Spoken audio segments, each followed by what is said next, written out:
A glacier in southwest China is not melting the way it should. A smartphone in your pocket is cooling itself without a single fan. A sheet of film thinner than a human hair is being sprayed across glass, tents, car roofs, and building walls in a province you have probably never heard of. None of these things are connected by wires, batteries, or electricity. All three are running on the same idea, and that idea just quietly slipped out of a Chinese laboratory and into a trillion-yuan supply chain. Right now, on Dagu Glacier in Sichuan province, at over 5,000 meters of elevation, engineers are watching ice that is supposed to be disappearing hold its ground instead. Somewhere else, in a factory in Suzhou, machines are coating glass with a layer so thin it is measured in atoms, and that layer is already inside phones sold by two of the biggest electronics brands on Earth. What connects a melting glacier to the phone in your hand is a technology that does something air conditioners have never been able to do. It cools things down without burning a single watt of electricity. And the story of how it got here started with a question that sounds almost too simple to matter. What if you could dump heat straight into outer space? This is not a fringe idea circulating on social media. The underlying science, known as radiative cooling, has been published repeatedly in the journal Science, one of the most rigorously peer-reviewed publications in the world, and it has drawn research teams from Nanjing University, Peking University, the Chinese Academy of Sciences, and, in collaborative work, Stanford University and the City University of New York.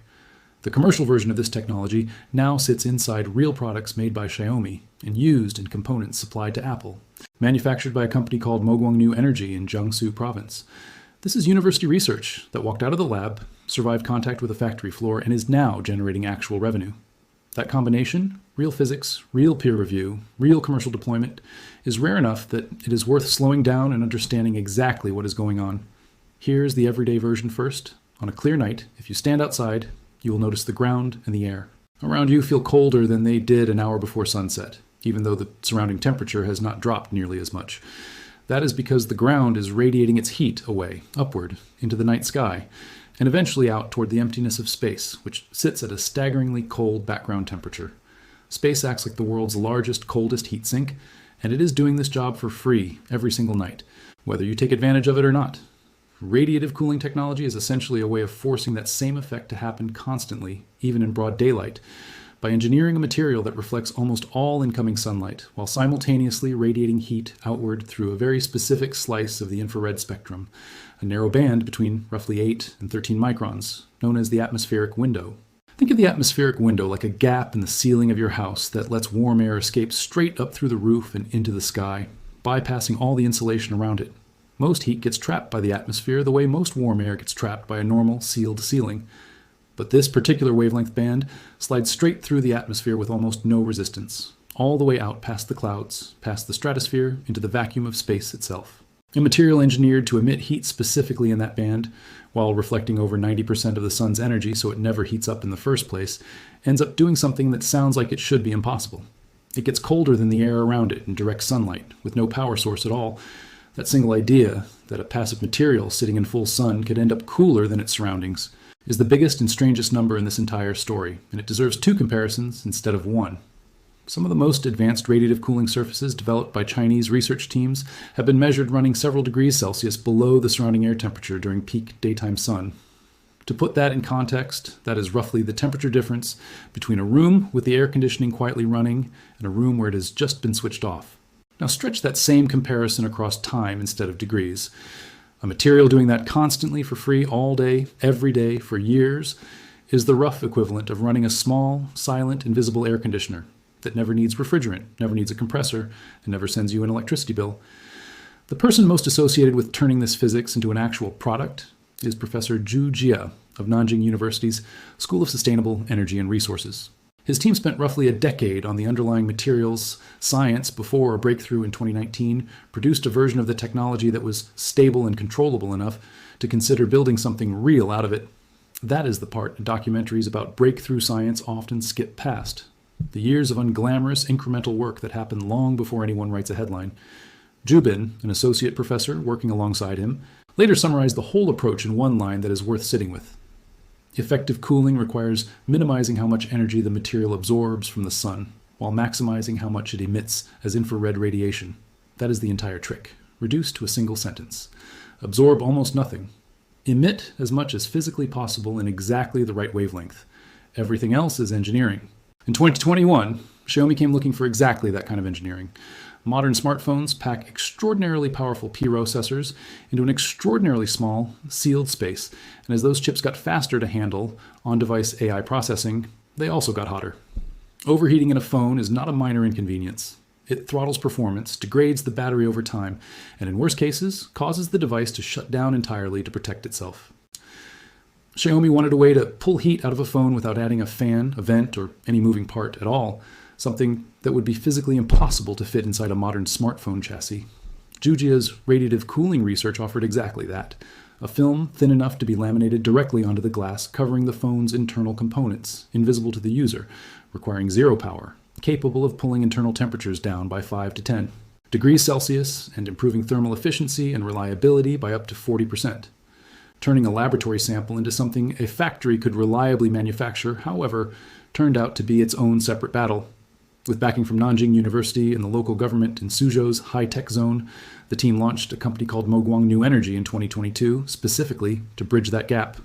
What they expected to be a 2-month process of scaling up stretched into 6 grinding months, because in the lab, the only goal is cooling performance. And in the real world, a commercial partner like Xiaomi hands you a specification sheet with well over 100 separate technical requirements that all have to be satisfied simultaneously. Jubin later described it as an impossible triangle, the constant tension between performance, stability, and affordability, where improving any one of the three tends to quietly wreck the other two. The team's answer was to attack the problem from 3 directions at once. They kept refining the core coding technology on a pilot production line. They built a joint laboratory, pulling in specialists in materials science, optics, and polymer chemistry who had never worked together before.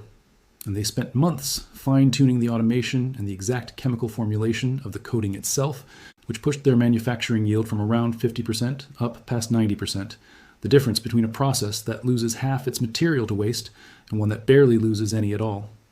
After more than 40 separate iterations of the film, a version finally hit the mark on performance, stability, and cost together, and it shipped inside a new Xiaomi smartphone model in 2023.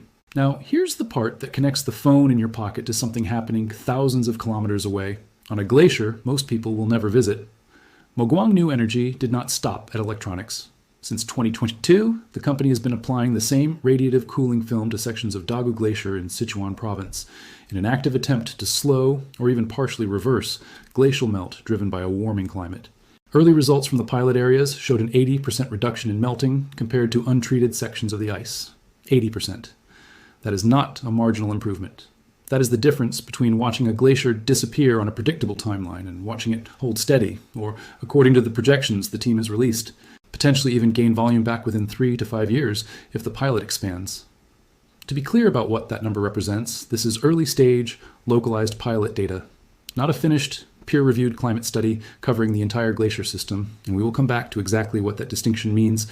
But even as a preliminary result, a passive film, the same underlying chemistry sitting inside a smartphone being used to physically slow the retreat of ice on a mountain is the kind of application that sounds like science fiction until you realize the company already has 3 production lines running and revenue projected to cross 100 million yuan this year. If this were only happening inside one lab, at one university, backed by one company with an obvious financial interest in hyping its own product, that would be a real reason for caution. But it is not. In November 2024, a completely separate team, led by Professor Li Wei at the Changchun Institute of Optics, Fine Mechanics, and Physics under the Chinese Academy of Sciences, published its own radiative cooling breakthrough in science, this time in collaboration with researchers from Peking University, Stanford University, and the City University of New York. Their contribution solved a different piece of the same puzzle.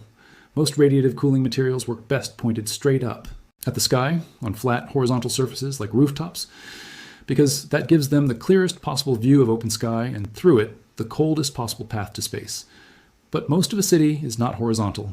Walls, vehicle exteriors, and fabric-covered surfaces face sideways out towards streets, other buildings, and the ground, all of which radiate heat right back at them and interfere with the cooling effect. Li Wei's team engineered a directional emitter specifically designed to work on vertical surfaces, filtering out interference from the ground and other buildings while still finding a clear thermal path skyward. Li Wei said the technology could help combat climate change directly by reducing dependence on power-hungry air conditioning and by mitigating the urban heat island effect, the phenomenon where dense cities trap and radiate heat back at their residents long after the sun goes down. Two independent institutions, one focused on horizontal glass, film, and glacier applications, the other focused on vertical walls and vehicles, arriving at compatible versions of the same underlying physics, backed by peer review and, in one case, already generating commercial revenue. That is triangulation, not hype. And the commercial side is not standing still while the science catches up. Beyond the smartphone glass that started the whole project, Moguang New Energy's electronic-grade film orders alone have already crossed 70 million yuan, but that is now the smaller half of the business. Building coatings, cold chain logistics, and solar panel applications together account for roughly another 30 million yuan in orders, and the company is preparing to launch a textile-grade version of the same film aimed at sun-protective clothing and outdoor tents, with mass production expected to begin soon. Cold chain logistics is a particularly quiet but massive target. Refrigerated trucks and shipping containers currently burn enormous amounts of diesel or electricity just fighting solar heat gain. On the way to their destination, and a passive coating that reflects sunlight while dumping heat into the atmospheric window could cut that fuel use without changing a single piece of the existing supply chain. 4 separate smartphone brands have now signed on as partners, and the company has stated it intends to expand into aerospace. Applications next? An industry where every gram of extra weight and every watt of extra power for cooling carries an outsized cost. Put together, electronics, construction, apparel, cold chain shipping, and aerospace add up to what the company itself has described as a set of trillion yuan markets, and radiative cooling film is currently positioned to sit inside all of them at once. And it lines up with a broader body of published radiative cooling research stretching back years, including foundational physics work on how the atmospheric window can be used as what researchers have literally called a renewable, sustainable cooling resource, treating the cold vacuum of space the same way solar panels treat the sun, as an enormous, freely available energy source that has simply been sitting there unused this entire time. Let's pause here and pull together everything that has actually been shown so far, because a lot has happened fast. A Chinese physics team spent a decade turning an old nighttime observation that objects radiate heat into a clear sky, into an engineered material that keeps working in full daylight. That material shrank down thin enough to sit invisibly inside a smartphone, cutting internal temperatures by up to 10 degrees Celsius with zero extra power draw. The same core chemistry scaled up into an industrial coating now applied to glass, cars, cold chain shipping containers, and, in its most dramatic use case yet, a literal glacier, where early pilot data shows an 80% cut in melting. And a completely separate, independently funded research team solved the vertical surface problem that would let this same approach work on the outside of ordinary buildings, not just rooftops. If even a fraction of these applications scale the way the current data suggests, the target is not a niche cooling gadget. It is the multi-hundred-billion-dollar global air conditioning industry itself, an industry responsible for a significant and rapidly growing share of global electricity demand, especially as the planet keeps warming and more of the developing world gains access to cooling for the first time. If you're wondering why you have not seen this technology plastered across every headline yet, part of the answer is that revolutions in materials science rarely announce themselves loudly. They show up quietly, inside a factory in a city most people outside China have never heard of, generating a few hundred million yuan in orders for smartphone glass and cold chain packaging, long before anyone realizes the same chemistry might eventually sit on the roof of their own house. Before we go further into what this could mean for actual buildings and full-scale air conditioning replacement, it's worth pausing to like and subscribe if you want to keep following stories like this one, where real, published physics is quietly reshaping industries most people are not watching closely enough. Now here's where it gets more complicated, because building scale cooling and glacier scale cooling are very different problems from cooling a sealed smartphone chip. A phone case only has to move a small, predictable amount of heat away from one component. A building has windows, occupants, appliances, humidity, and wildly different weather conditions depending on the season and the region. And that brings us, honestly, to what has not been proven yet, because getting this part right matters more than getting the story exciting. Radiative cooling works best in dry, low-humidity climates with relatively clear skies, because water vapor and clouds absorb and re-radiate some of that outgoing infrared energy back down, cutting into the cooling effect. In a humid, overcast environment, the same material will still help, but nowhere near as dramatically as it does in the lab or in a dry mountain climate like the one around Dagu Glacier. Nobody involved in this research, not Zhu Jia's team, not Li Wei's team, is claiming radiative cooling can fully replace mechanical air conditioning in every climate on Earth. What the published data actually supports is more specific and honestly still remarkable. Radiative films and coatings can meaningfully reduce how hard a conventional air conditioning system has to work, cutting energy consumption and peak demand rather than eliminating the need for cooling altogether. The Dagu glacier figures are also worth treating with appropriate care. An 80% reduction in melting within pilot areas is genuinely striking, but it comes from a company. Reported early-stage trial covering a limited section of one glacier, not an independent, long-term peer-reviewed study of the entire ice field, and the 3 to 5 year projection for net glacier growth is exactly that, a projection, not a measured outcome yet. To be clear, this distinction does not mean the underlying science is shaky. The physics of radiative cooling itself is extremely well established and independently confirmed across multiple institutions and multiple published science papers.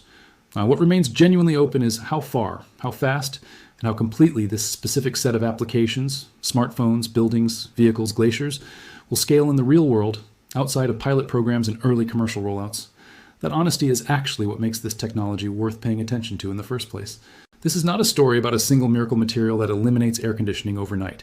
It's a story about a decade of unglamorous materials research at Nanjing University, an impossible-sounding manufacturing problem solved through brute persistence at a factory in Suzhou, and a second independent team of physicists in Changchun solving the specific piece of the puzzle, needed to bring the same idea to the walls of ordinary buildings. Piece by piece, the individual components of a genuinely new way to move heat off this planet are already sitting in production lines, shipping in phones, and coating the surface of a glacier at 5,000 meters above sea level. Which brings this back to where it started. A cold, clear night sky has been quietly pulling heat off the surface of the Earth for the entire history of this planet, for free, and almost nobody thought to build an industry around it until fairly recently.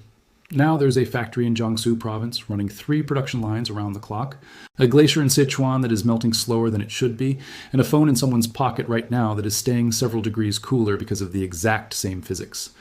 None of it required a single new power plant, a single new refrigerant, or a single watt pulled from the grid. It only required someone willing to look up at a cold night sky and ask what else that cold might be good for. So here's the question worth sitting with after all of this. Which application struck you as more remarkable? A smartphone cooling itself with zero power, or a glacier that is melting 80% slower because of a film sprayed onto its surface? Tell me in the comments which one you'd bet on scaling up first.